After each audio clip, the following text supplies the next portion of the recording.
chete. Hallelujah. Much better now.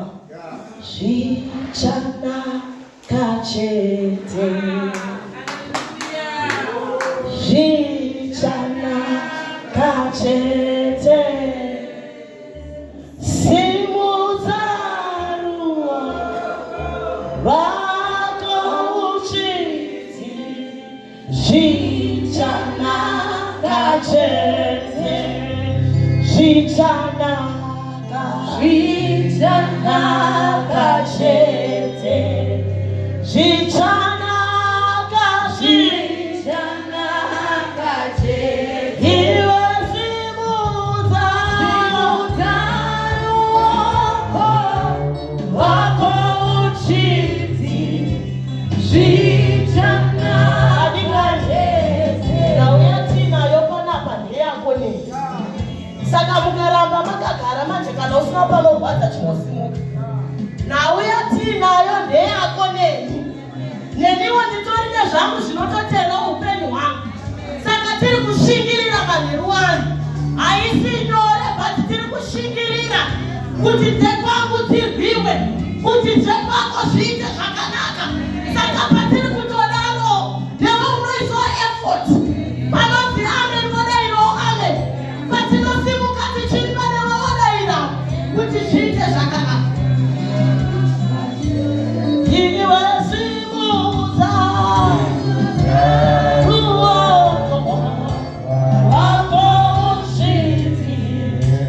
Shichana kachete. Oh, shichana kachete. Shichana kachete. Iwe simuza wako uchiti. Shichana kachete. Makana kachete. Oh, makana kachete. Iwe simuza wako uchiti. Makana kachete. Oh, makana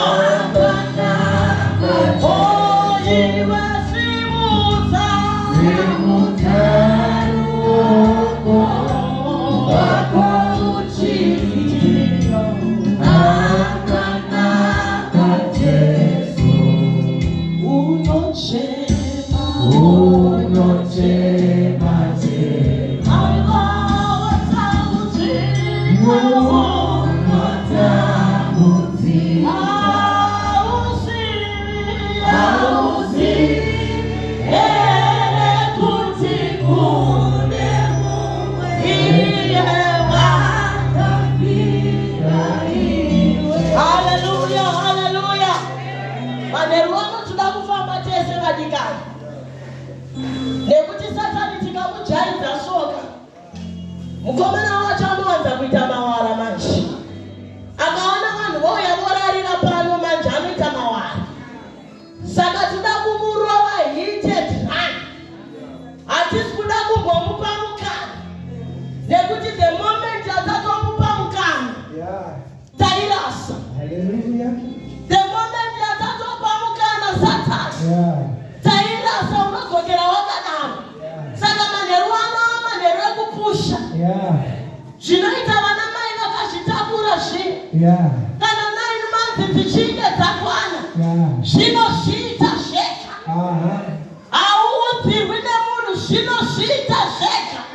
Kana 9 months dzakwana ndovana mai vandiri kuda munzvimbo ino vakatsvamuka.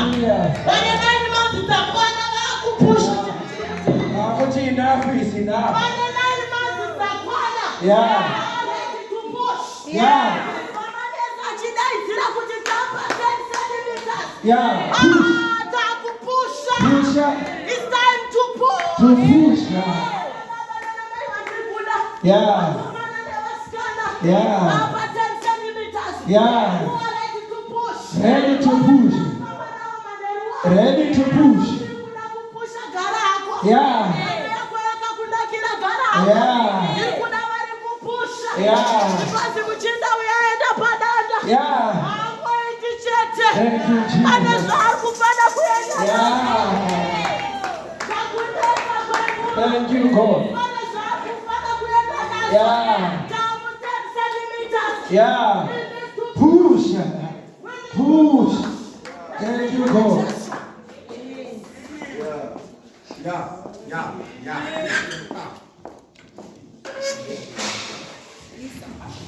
Tiverenge mashoko yedu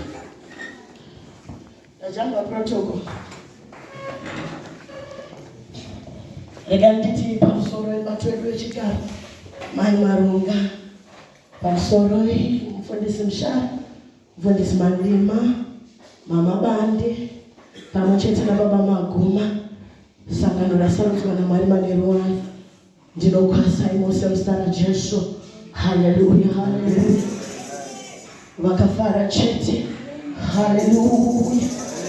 Mashoko yedu echiverengo kubva mubhuku raMark chapter 9. Mark chapter 9 kubva pavhesi ya 14 kunosvika pavhesi ya 29.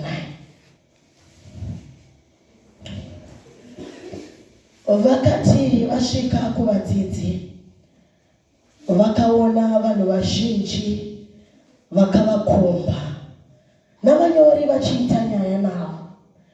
Pakarepo vazhinji vose vakati vachimuona vakashamiswa kwazvo, vakamhanyira kwaari, vakamukwazisa. Akavabvunza akati, munoita neiko nyaya navo? Mumwe wavazhinji akapindura akati, mudzidzisi, ndauya kwamuri nemwanakomana wangu ane mweya weumbevere.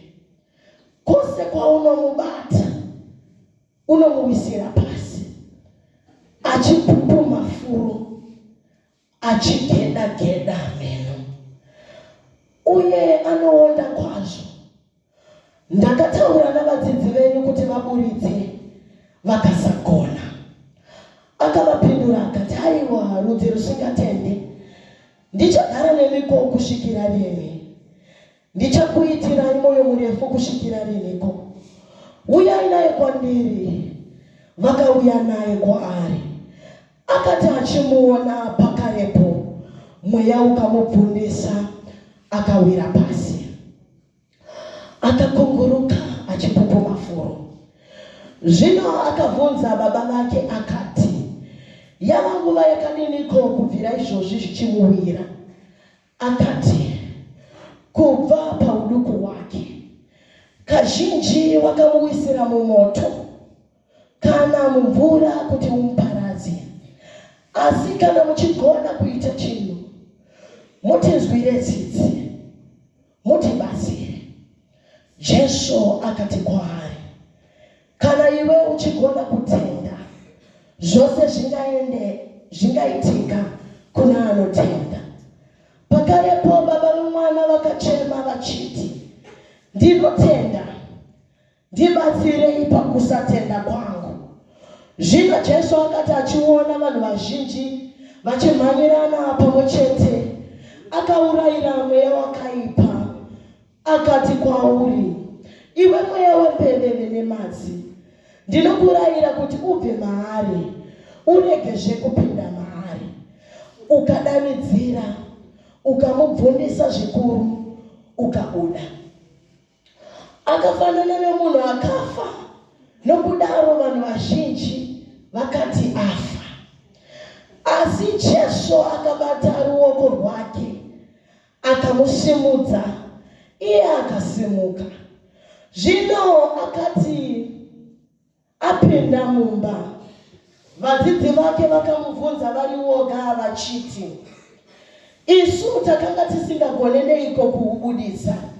Akati kwavari, rudzi urwu harungatongobudi asi nokunyengetera. Mwari vakomborere kuverengwa kwemanzwi yake nekuti ndechokwadi. Tauya Baba, tauya, tauya, tauya, tauya, tauya, tauya, tauya, tauya, tauya nemoyo yedu, tauya, tauya, tauya Baba, tauya, tauya, tauya, Jesu tauya, tauya, tauya, tauya, tauya, tauya nemoyo yedu, tauya. Ndine mashoko andauya nawo mukati memaneru wanu ari kuti naJesu zvinogoneka. Nothing is impossible with God. Zvese zvauri kufunga izvozvo zvawasiya kumba zvakaita naJesu zvinogoneka. Munguva yandandichigadzira nyaya yangu ndafunga nyaya yemuti unonzi mujakaranda. Mujakaranda vanouziva kana uri off season unenge wakaoma semuchatema huni pauri. Unenge usingavaraidzi, unenge wakaoma zvekuti pamunoutora kunobatidza moto hautore nguva kuti ubatire. So ndafunga naye mujakaranda kuti mujakaranda kana wava musizeni, sizeni yawo wekuti ublume yasvika, unenge wakazadza nyika yese pepo. Ende zvakadaro kune vanhu vanoafektwa nekubluma kwemujakaranda. Vakaita seswana memushana. Munguva yemajakaranda maziso anosvipa. Munguva yemujakaranda wakabluma vanhu vanenge vachihetsura. But nekuti waamusizeni haumire kubluma. Unobluma nekuti waamusizeni.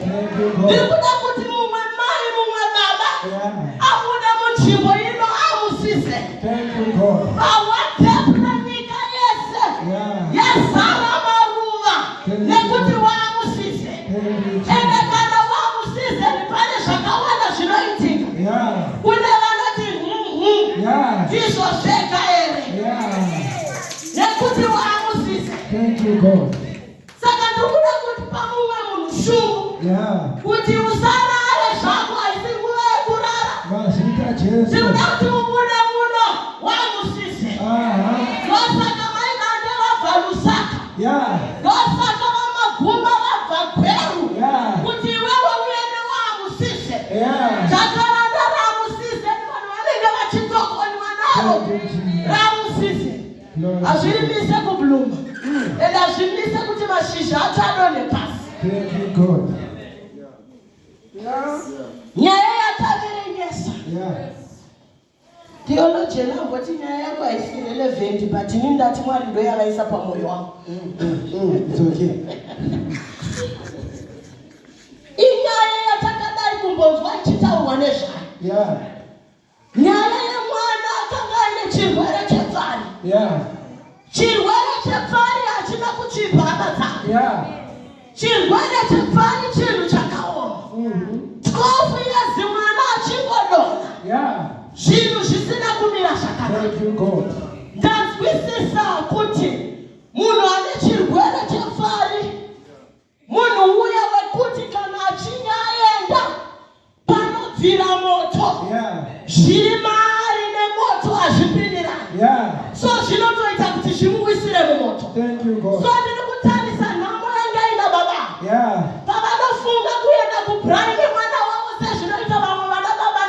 Panga kusinga endeke. Thank you, God. Why? Because moto unopfira. Nezviri mumwana azvipindirane. Zvinoita kuti zvimuwisire mumoto. Chaya. Ndatarisa kuti kana munhu aine chirwere chepfari, pane chimwe chinhu chechipiri chinoitika maari. Udza munhu ari padhuze newe kuti condition number 1.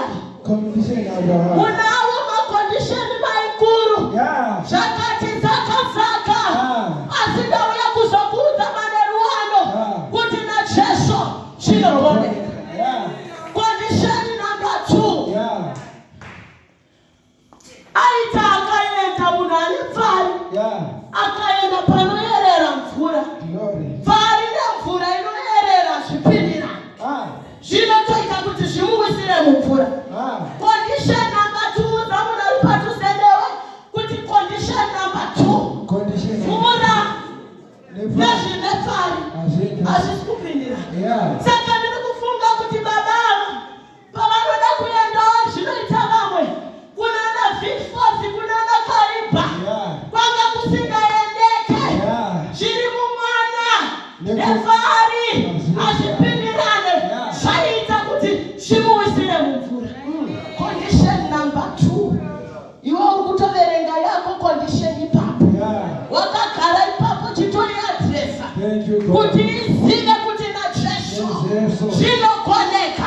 Every condition tinoadresa manderena. Munozviziva hama dzangu kuti tine zvinhu zviri matiri tikaenda kurodzana hatikwani, nekuti pane zvavanoda nezviri patiri zvisingaenderani. Kutsvaga unotodawo wanamata wanamata, but condition iri kukulimita. But manero ano every condition ndinoiadresa nezita raJesu. Every limitation ndinoiadresa nezita raJesu. Pane zvakatibata kwemwaka, pane zvakatibata kwemazuva, but not after this Easter. Every condition you are under my voice, you are under my feet.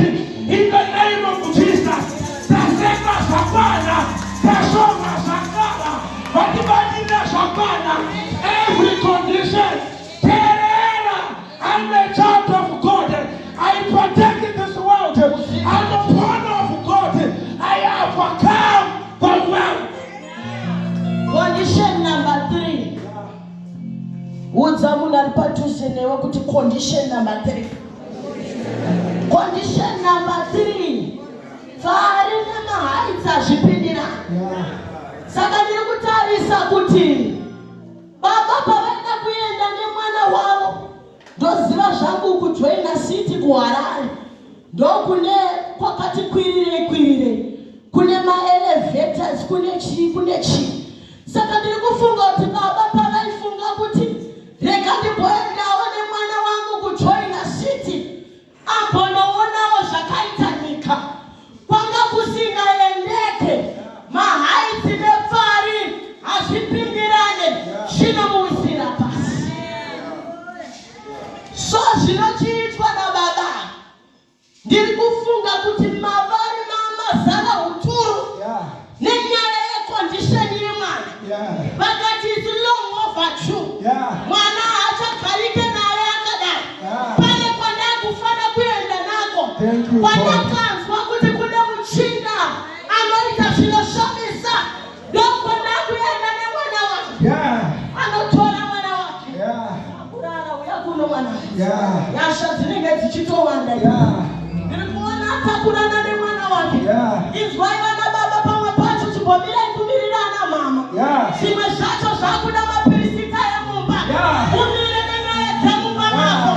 Nekuti ukada kumirira kuti mama vachati voti vanokurirwa nemaimotion. Pakuna muridzi wenyaya, mupirisita wemumba kuti upindire nyaya. Munozviziva hama dzangu, pamwe pacho zvinhu zvenyasha hazvisi zvegrupu, nekuti condition ikurwadza iwewe.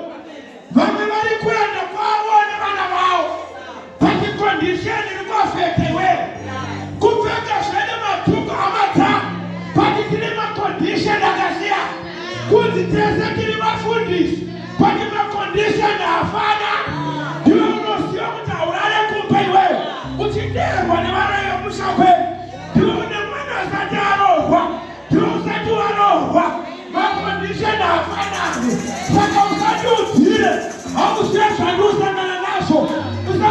ndibhadhire nekuti auzive kwandakabva.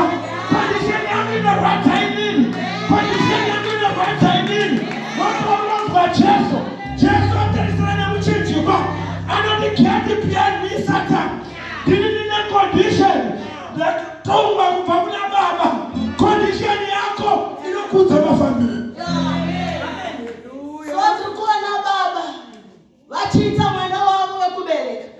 Ndauya naye, ndauya, ndauya, ndauya, ndauya, ndauya, ndauya, ndauya, naye ndauya. Ndabulala nesituation yangu mani.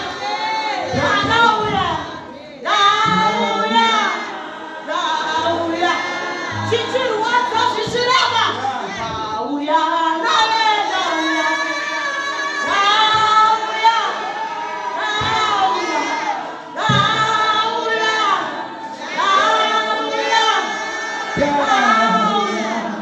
ndauya,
Unaziva kuti unorara musi wechishanu, asi wewe ndionorwa nemurume.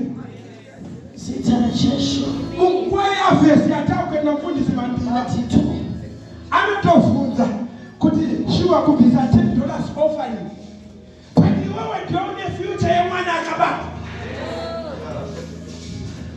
Zvotadzwa nevadzidzi ndozvari kuti ndauya Jesu. Vadzidzi vatadzi havazi Mwari. Manheru ano paEaster pano chakatochaka. Manheru ano hatizi kuzotamba. Kuti wachoka utobake manheru enhasi. Zvatadzwa nevanhu. Tina Jesu anogona zvatadzwa nevanhu. Tina Jesu anogona zvatadzwa nevanhu. Ari kuti vanhu vazvitadza nekuti I am now limited. Pane macondition atilimita hama dzangu. Nekuti izvi handidyi nekuti ndine condition. Ukandiende nekuti ndinopirwa nechaka. But na Jesu zvinogona. Vachita Jesu. So arikunzi vari kuita hurukuro nevadzidzi. Akuedza kutsanangura nyaya yake kuvadzidzi. But havasiriwo varidzi venyaya. Havasi kunzwisisa manje kuti nyaya iri pandiri yakamira sei. Pane pawakagotora neshamwari kuenda kumakomo. But vakanotyisa nyaya yako sadza kudzimba dzavo. Nekuti havasi kunzwisisa what you are going through. But unoona kuti wakarumbirwa. Uri kumaudza wese wese. Waona mainasungu asikana. Umbogongobira kumubira zvakanaka vasikana. Vachingobva ipapo naro makwa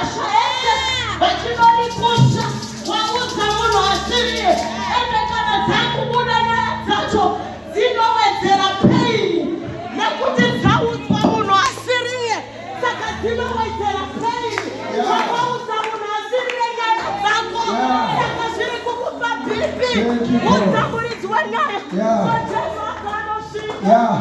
Anosvika timuona chipanda uku ndikazi munoitengwa naye murume asi murume anoti kwanyayo umanya nemwana wake akati mwanakomana wake Mazina Jesu. Thank you, God. Chinotikana zvamubasa kusamirira kusumukirwa neadzakonera mweva ende munoda kuzviziva amatama kupfeka zvedu mauniform pati pane vanoti kana zvavabata vanoda kun'anga, pane vanoti kana zvavabata vanotanga kuita chipano kun'anga panini uchitifadza nini, pati kana zvavabata vanoona munhu ane 22 years kuti girlfriend kana zvavabata kuimba zvava kana zvavabata vanoti black lab yakafanana netoko kana zvavabata hamatama kana zvamubata anozvatekuru kuzviita kamaringaniki kana zvamubata.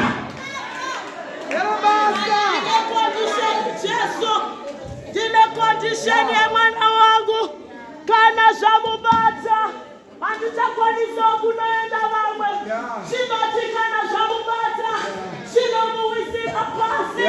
Ndauya Jesu, ndauya Jesu, ndauya Jesu, ndiri kutotaura iwewe. Present your blessing. Thank you, God. Kuti ndauya nayo nyaya yangu usamirire kuti prayer request yangu ndichaudza mufundisi. Ndinonorara wena, ndinonorara wena. Pamwe pacho ngatitobatsirana. Ndiri kutaura manheru ano kuti haisi nguva yekurara hongu inguva yekuzorora. Thank you, Jesus.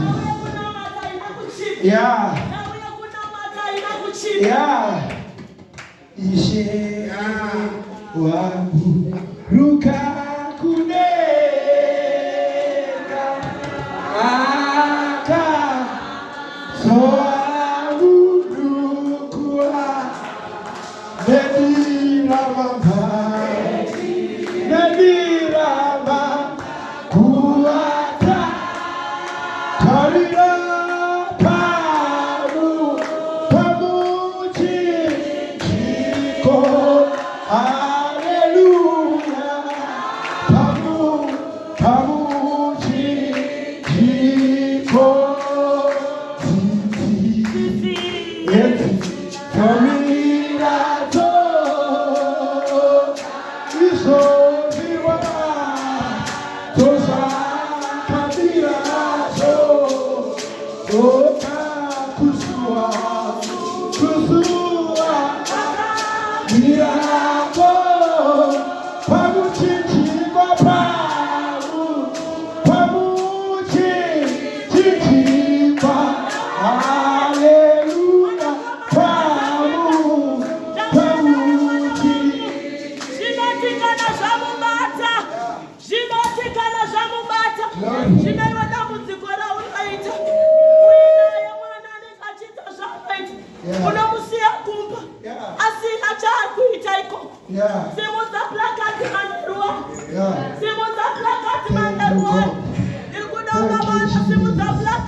yakufana kubuda mumba mangu, yakufana kubuda mumba mangu. Thank you, Jesus. Zvinoita Satani manje anoda kukudzikisira so ndakambokopa kunoparidza kune imwe kereke kuHarare.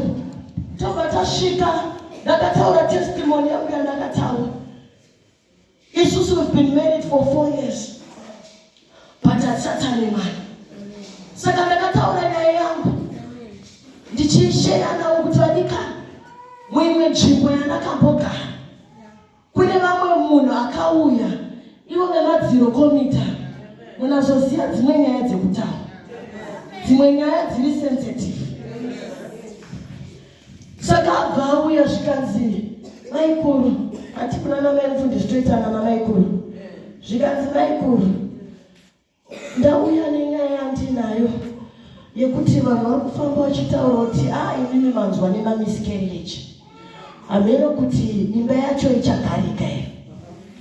ndikati makagara pamakagara ipapo manje ende menoti Mwari vacho mhinduro dzacho vanodzigadzira sei ende unovaudza kuti hanzi namusharo pandakabva ndokuri pada kuenda ndopadhuze ende munomutaura izvozvo zvikanzi maiweri maikuru endaziva ndisina kumbokutaurirai ndikati wanya wakagara ipapo wanya endaziva ndisina kumbokutaurirai alright ndakuenda so I was sharing nyaya iyi ndiri papulpit ndichiparidza after ndapedza kuparidza kunouya mumwe mudzimai after taita deliverance Mwari vakashanda mashandiro avakaita kunouya mumwe mudzimai zvikanzi ndarichiri maimufundisi by then zvikanzi maimufundisi ndanga ndichida kuti mundinamatire but pamazotaura nyaya yenyu kuti ndiri manzwa nemamiscarriage ndabva ndagive up ndabva ndatongoona kuti hazvichaiti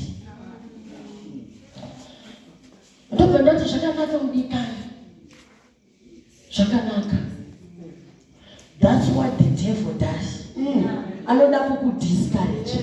Zvino ini ndinochitaura kuti iri ratakadanirwa nemufesi wangu iri hatiri regere manje. Ende Mwari vanotozviziva kuti kana vanhu vachinge vapinda kana vanofanira kupiwa mafruits of the womb. Saka tina chatichataura nenayo nekuti vanozviziva. Saka hatirwisani nayo takatozorora ende musatizwire tsitsi. Musatizwire tsitsi. Zichanaka chete. Zichanaka chete. Simudza ruoko rwako chete. Zichanaka chete.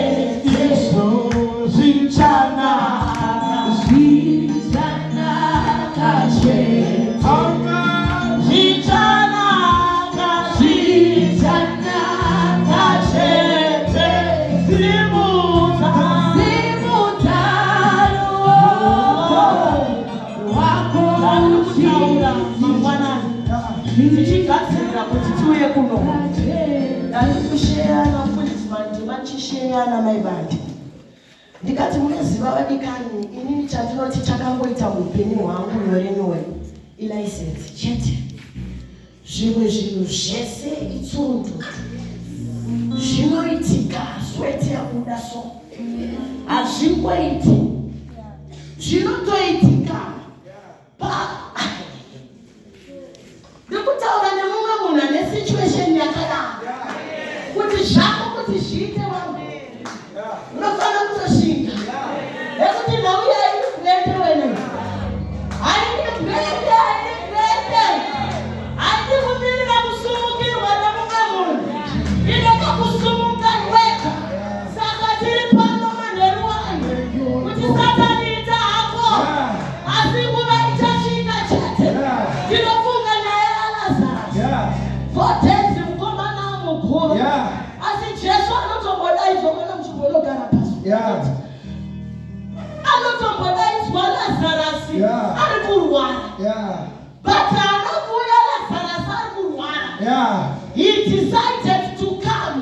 Lazarus wafa wamukura honye dzakutakana ndopa ari kusvika mukomana ndopa ari kusvika chingomira situation yavo igobuda honye vanhu vamboseka chikora kumaba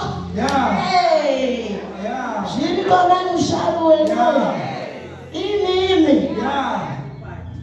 kana uya nawo makuhwa acho ngaatsve nemoto akagara pane akagara ipapo kuti pamwe pacho muri kufunga kuti muri kunditsondoresa bati muri kutonipa simba munhu wamakuhwa achibuda mumwe wangu unompa sadza kuti adyabva enda ende kutaurwa hakuuraya matanga kutaurwa hakufema kauraya unganditaura pakaupisa zviri mandiri ungandishora haupisa zviri mandiri unozonzwa Paulo akuti Christ in me the hope of all glory ari kwandiri mukuru kudarika ari munyika uye ndatotaura amatanga zvichanaka chete kuswe Friday vakamurovera vachikunoti zvapera but Sunday is coming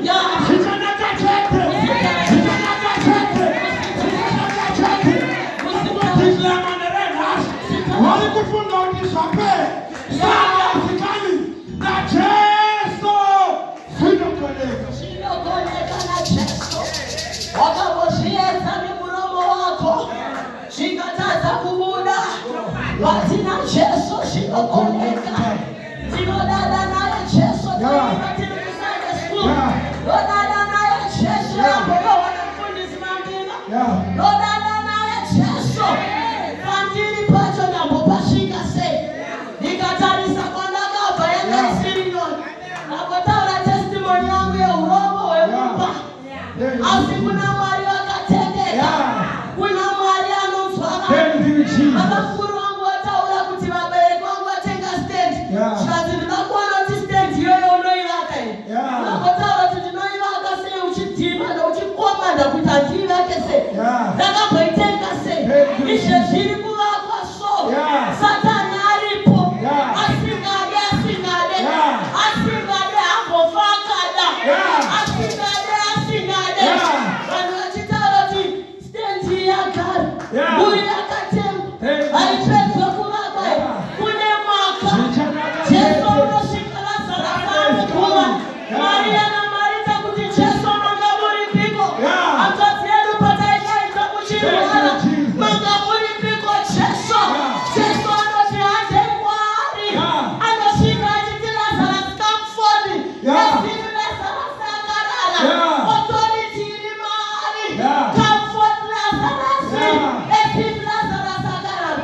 Ende haana kuuya Lazarus achirwara. Aiziva kuti dai akauya achirwara. It was going to be an ordinary testimony. Because zvekuporesa vanhu vairwara akambozviita. Saka vanhu vari kuti aiwa zvinowanera. Akambozviita izvi. Saka anouya anamukuva. Zvikanzi come forth. Ezviri zvaakarara. Ndiri kuti wakune zvabesa muupenyu hwako. Come forth. Come forth. Come forth. Come forth. Come forth. Come forth. Come forth. Come forth. In the name of Jesus. Ichazoparidzwa mangwana. Zvinonzi Jesu paanofa. Vakafa vari muna Kristu vakatanga kumuka. Vakaoneka vachifamba muJerusarema. Patiri kuti naZesu zvinogoneka. Ndinokumboprofita manheru enhasi. Mamereji anga afa achatanga kuonekwa achifamba. Woziva kuti ndidzosera kuti I love you. Woziva kuti ndimerera kuti baba mwana ndinomunai. Tina Jesu anogona zvese. Tina Jesu anogona zvese. Tina pane munoti musandione semurombo. Sendakaraswa. Handina kuraswa. Ndinosuwa denga. Asi kudenga kumusha wababa. Ndinoimba nechirozi. So Jesu anotora mwana. Zvikanzi uyai naye kuno. Unomhanya nenyaya yako wena. Unomhanya nenyaya yako. Vakomana nevasikana. Slay and pray.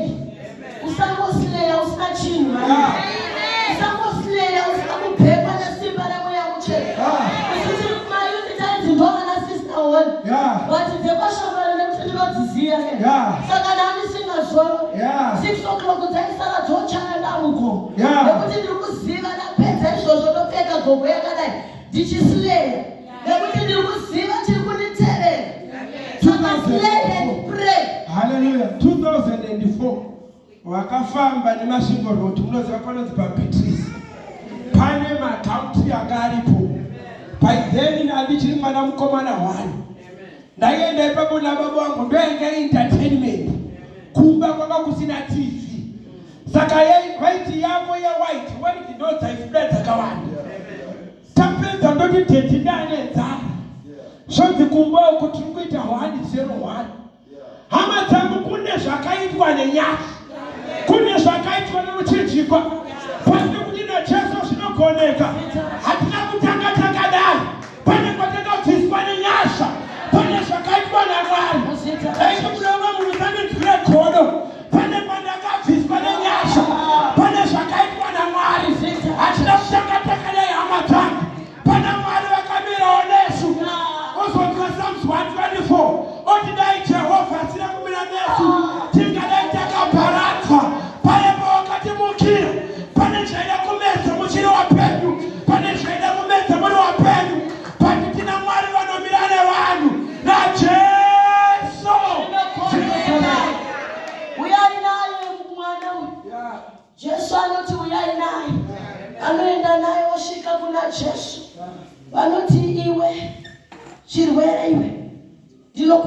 muzita raJesu. Buda pamwana uende. Zvatiri kutotaura pasituation. Nezita raJesu. Kana wanga wagara patendi. Thank you, God. Mwezi akauya anofana kuoneka. Thank you, Jesus. Pawakagara ipapo hapagarwi. Nezita raJesu. Tora twe kwako uende. Nezita raJesu. Tora twe kwako uende. Anzi mwana uyo unotanga kumupundisa.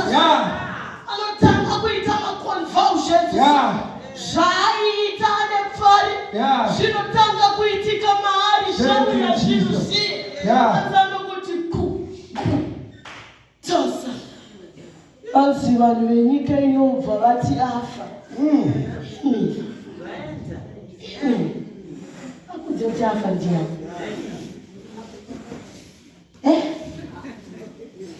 Akudze kuti afa ndianiko? Hamusiri ninouya naye. Hazi wenyu. Mwana wacho hazi. Glory. Hamusiri ninanamatira. Vakutomhanya kutaura kuti afa. Iyo mweya yenyu inongogeja zvinhu zvisirizvo. Akudzai kuti afa ndiani komurana chiremba here? Anzanoti gwi tasa. Zvikanzi afa. Usafare hako muvengi wangu. Usafare hako iwe. Mwana wangu anakufa usafare hako. Pane vanga vakutotyisa sasa kudzimba dzavo. Ende baba vatiri kufunga kuti vanga vapiwa zita. Kuzi baba vemwana ane chirwere chepfari. Tine mazita atakapiwa. Nekuda kwamasituations. Kuzi mai vanorohwa nemurume. Kuzi mai vane vana vasingarohwa vanodzoka kumba. Tine mazita atakapiwa. Nekuda kwasituation. Yanga iri kutaurwa yemadhiresi. Kuti wani iroro ndoraunozika mwana. Dresi ravo riya. Urikuda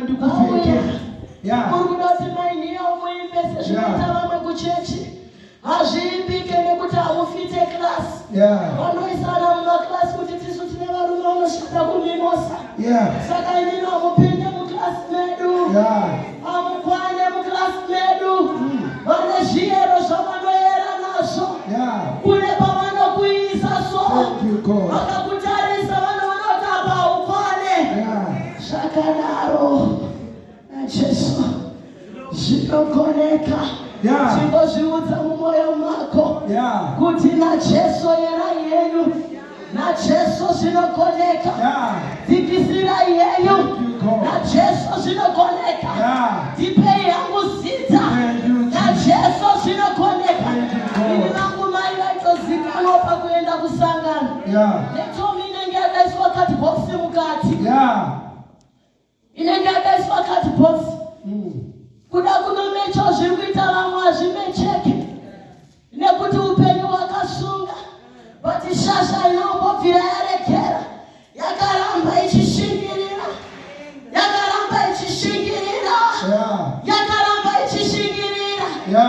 Zvino nhasi manje zvinonzi uyai mubike pasangano. Inini chai kuenda pamoto. Dambudziko rako neproblemu yekukanganwa. No problem yako wani yoyo. Kwachifatsiro ibika nemoto. Wamushisha wani moto auzivi. Ndikuna kuziva madzamo. Zviri kuitika Jesu aporesa mwana. Nesomo inochinja. Munoshamisa tine Messiah. Munoshamisa tine Baba. Munoshamisa tine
you, Chegou Lord. Mari pamwe pacho azvinzwisisike. Yeah. Pamwe pacho zvinoita sezvinononoka. Yeah. Asi kunonoka nekureka. Thank you, God. Kufara uchauya. Yeah. Miri namangwanani. Thank you, God.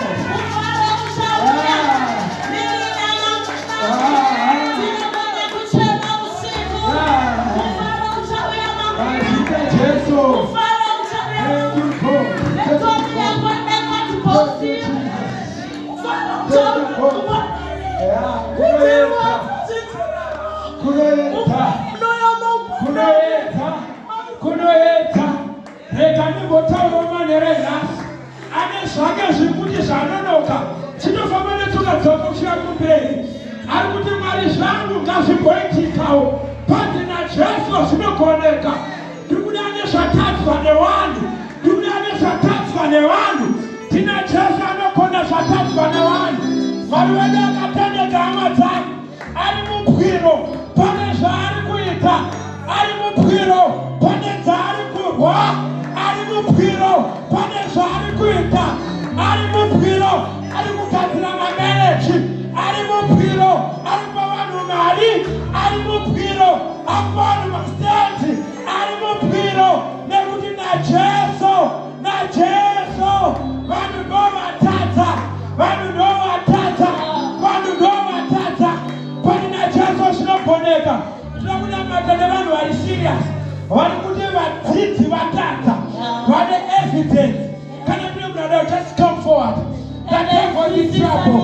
The devil is in trouble. Vadzidzi vari kuzobvunza kuti Yeah. sei isusu tazvitadza. Yeah. Vari kubvunza kuti sei isusu tazvitadza. Yeah. Zvikanzi zverudzi urwu. Yeah.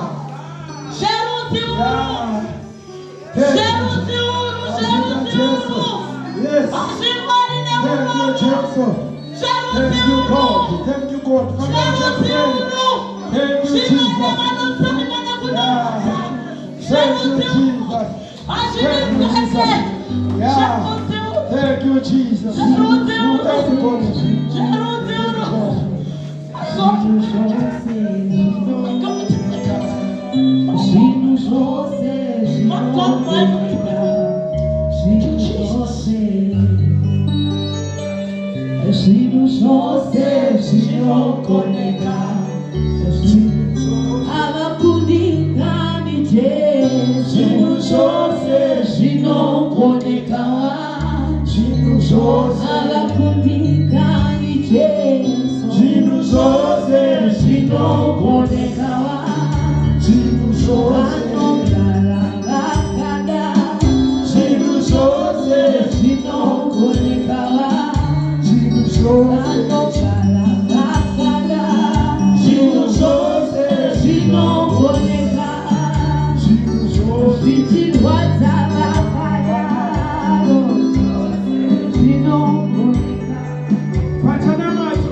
naJesu zvinogoneka. Nyatsofuka pamberi. Titori neusiku hwese tiri pano. Izvi ndo zvatatofambira. Tina Jesu anogona zvatadzwa nevanhu. Evidence unayo kuti ndaenda kune vadzidzi zvaramba. Ndaenda kune vanhu zvaramba. Just raise your hands. Just raise your hands. Mukutenda. I'm feeling God is in this place. Simudza kutenda kwako. Zvatadzwa nevanhu vasina Jesu zvinogoneka. Vanhu ndo vazvitadza. naJesu zvinogoneka. Father, in the name of Jesus. Let us break it.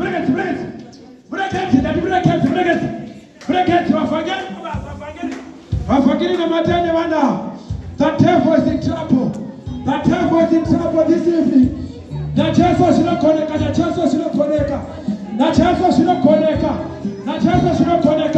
Let us reketa manerano, reketa. naJesu zvinogoneka. Vanhu ndovatata. Let us reketa.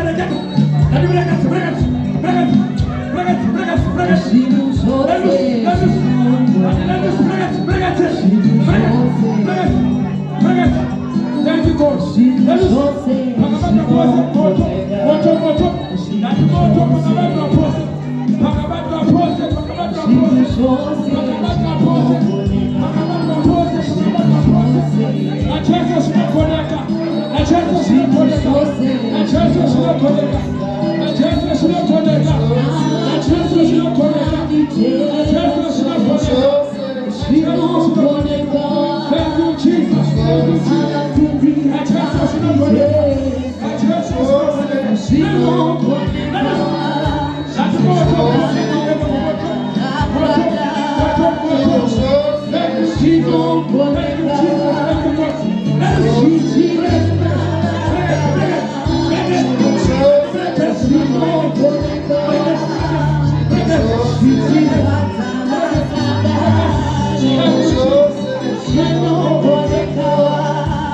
Você